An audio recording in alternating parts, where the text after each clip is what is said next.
Orang manajer pastilah dia pemimpin. Tapi kalau pemimpin bukan manajer. Jumpa lagi dengan Martin Wali channel. Jangan lupa like, comment, subscribe dan ada apa Oke guys, jangan lupa like. Ini kontennya gratis guys. Oke guys. Jadi 10 alasan menginvestasikan Anda ini menjelaskan bahwa ternyata kita harus mampu mengidentifikasi potensi diri kita sendiri masing-masing. Bahwa manusia diberikan potensi yang kesempatan dan peluang yang sama. Artinya manusia itu memiliki hal yang sama dalam ada kepala, badan, kaki, dan tangan ini kan. Jadi 3 potensi yang dimaksud kita harus kembangkan dari 3 sisi. Sisi pendidikan, sisi organisasi, dan sisi pekerjaan.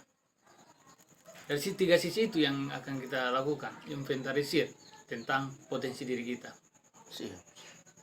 Sisi pendidikan pasti dari namanya formal, informal, dan non formal.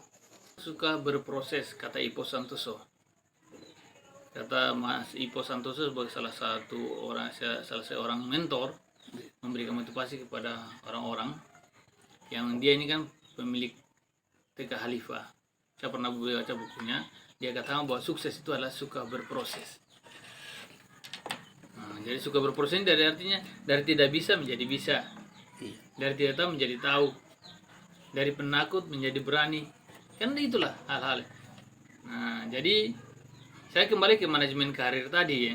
Manajemen karir kan bicara manajemen ini kan seni menggerakkan, fungsi manajemen itu kan ada 5, bahkan 6 itu lebih bagus. 5 di sini bagaimana kita harus mampu merencanakan, kita harus mampu mengorganisasikan, kita mampu menggerakkan, mengarahkan, kita mampu mengkoordinasikan, dan kita mampu mengawasi, dan bahkan yang paling utama adalah mengevaluasi. Kenapa bisa target tercapai atau tidak? Kenapa tercapai, kenapa tidak tercapai? Gitu.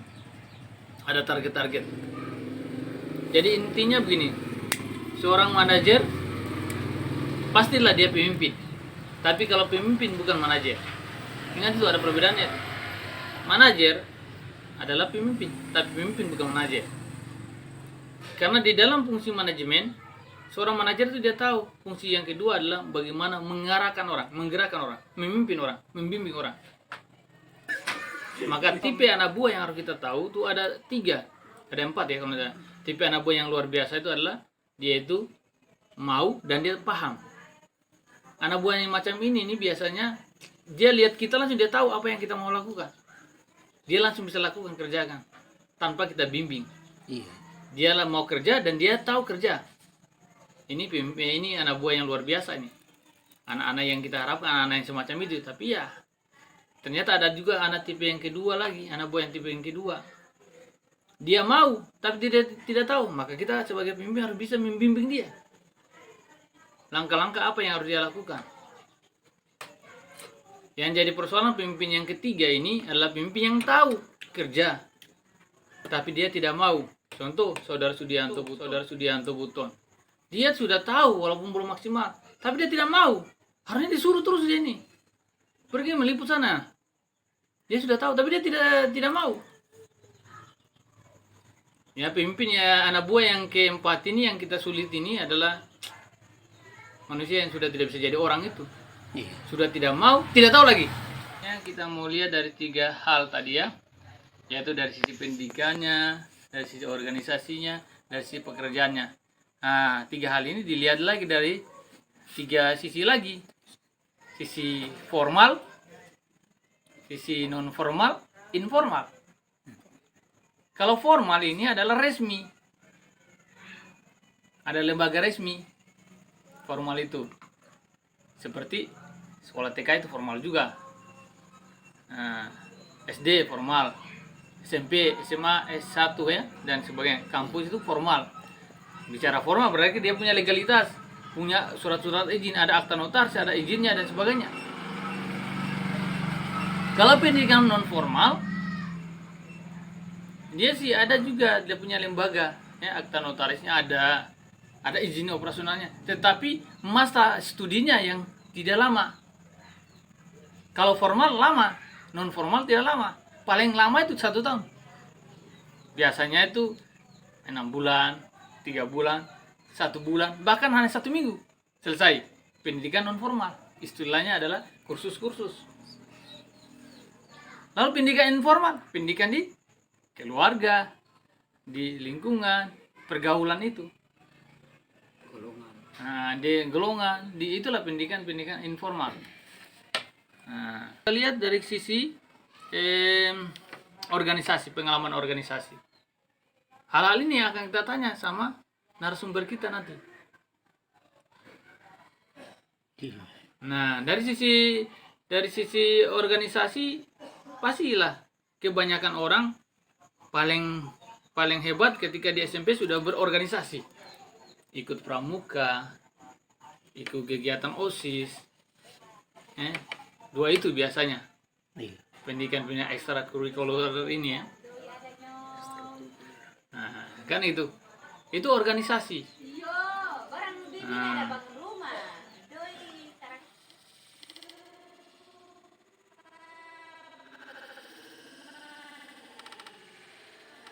hal yang sama, pramuka, OSIS,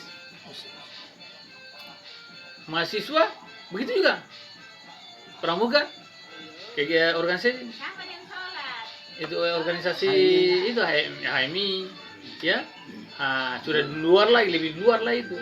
Kalau di dalam itu organisasi komisarias itu ya, organisasi HMI dan sebagainya. Nah, kalau organisasi informal itu organisasi paguyuban ya.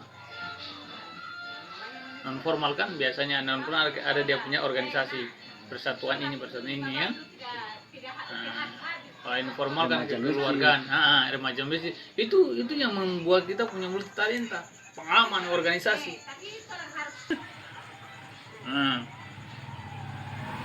Jadi jangan sungkan-sungkan ketika ada tawaran, masuk saja, apa susahnya kan? Sisi pengalaman organisasi kita masuk dari sisi pekerjaan.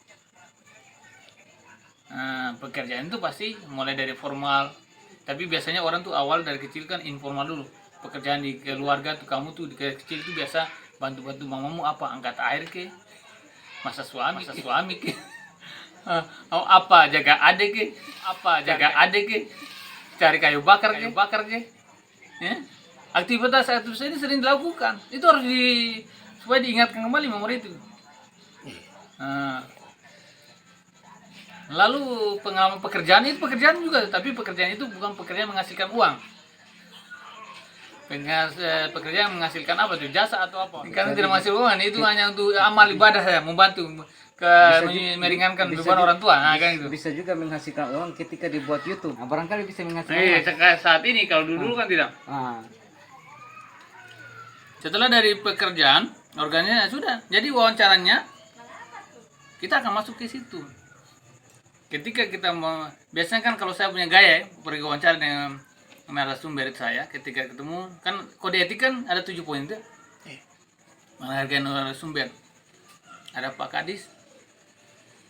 Saya mau ketemu Pak Kadis. Ketemu dulu sana, isi sana dulu, ketemu sana, dia punya apa? Sendiri matamu kan? Misalnya dia punya ajudan lagi, kira gitu, asisten pribadi lah. Mana? Ada buku tamunya kah? Sama tulis, oh iya. Ini. Nama, pekerjaan, tujuan, kira-kira itu, atau apalah nanti diisi. Yang penting nama dan pekerjaan dan tujuan untuk mengikut itu apa. Nama Bardin, Subardin, pekerjaan wartawan. Nama Bardin, Subardin, pekerjaan wartawan. Instansi spnews.com. Tujuan ketemu dengan itu silaturahim. Yang pertama nih mau klarifikasi berita untuk apa? Silaturahim dulu. Kalau sudah silaturahim Bang, sudah ketemu yang macam sudah kedua kalinya, ketiga kalinya, itu namanya apa? Sudah pasti konfirmasi berita. Klarifikasi berita. Klarifikasi dan konfirmasi kan mirip. Iya. Saya lebih jelas langsung tulis klarifikasi berita tentang hal ini. supaya dia siap. Jangan sampai dia biasa narasumber yang berpikir bahwa dia itu siapapun orangnya yang akan datang, wartawan siapapun yang akan menghadapi dia siap. Yang datang ke dia siap menghadapi. Ada juga yang tidak siap kan, begitu. Jadi setelah itu ketemu secara etika, sebelum dikasih persilakan duduk, jangan duduk, berdiri kan. Atau kalau karena sudah terlalu lama, Pak saya bisa duduk.